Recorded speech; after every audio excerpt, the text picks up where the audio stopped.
Et c'est le bazar à nouveau aujourd'hui à l'aéroport Charles de Gaulle. Grève des pompiers de l'aéroport qui demandent des meilleurs salaires. 10% des vols qui sont annulés dans la journée. Ce sera sans doute encore pire demain puisque le mouvement devrait prendre de l'ampleur à Paris mais aussi à Marseille. Grève aussi mercredi prochain. Alors cette fois-ci ce sera à la RATP et à la SNCF. Est-ce qu'on se dirige vers l'été de toutes les grèves, Gilles Savary?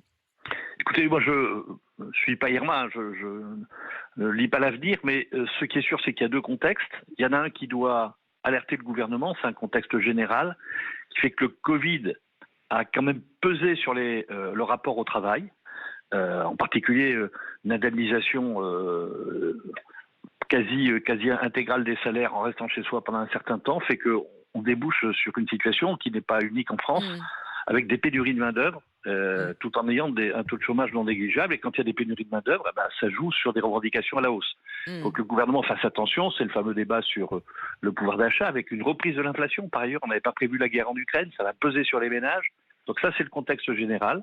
Effectivement, il faut le surveiller de près. Puis il y a un contexte particulier dans les transports, c'est-à-dire une reprise assez sévère, assez violente, après une baisse d'activité considérable, notamment dans l'aérien, qui semble ne pas avoir été bien anticipée, et donc des pénuries très importantes de main-d'œuvre dans l'aérien, notamment pour la réception des avions, les problèmes, les fonctions de sécurité, les fonctions les moins payées, et des revendications d'augmentation salariale très En très fait, nettes. c'est un cocktail un peu explosif pour le coup. Je pense à l'usager là, parce que évidemment, Gilles Savary, comme vous le dites, dans le contexte, et là, ça dépasse très largement le seul secteur des transports. Dans ce contexte où il y a des postes à pourvoir, mais peu de candidats, évidemment, ceux qui sont déjà au travail peuvent faire monter les enchères. Et c'est le moment de faire ces négociations salariales. Emmanuel Le Chypre le dit régulièrement.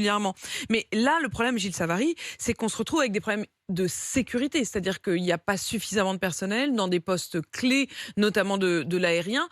Comment faire pour que, je veux dire, ce mélange à la fois de pénurie d'emploi et aussi de revendication de ceux qui sont là n'empêche pas cet été toute reprise véritable du transport?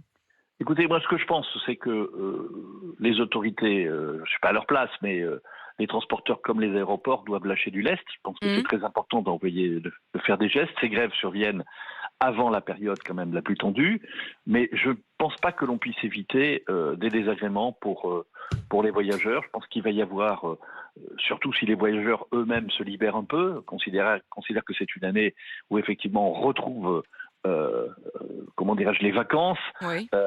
eh bien, je pense qu'il y aura quand même des problèmes, des frictions considérables en termes de rapport entre l'offre et la demande, et qui vont se traduire par, c'est déjà engagé, par des annulations de vol.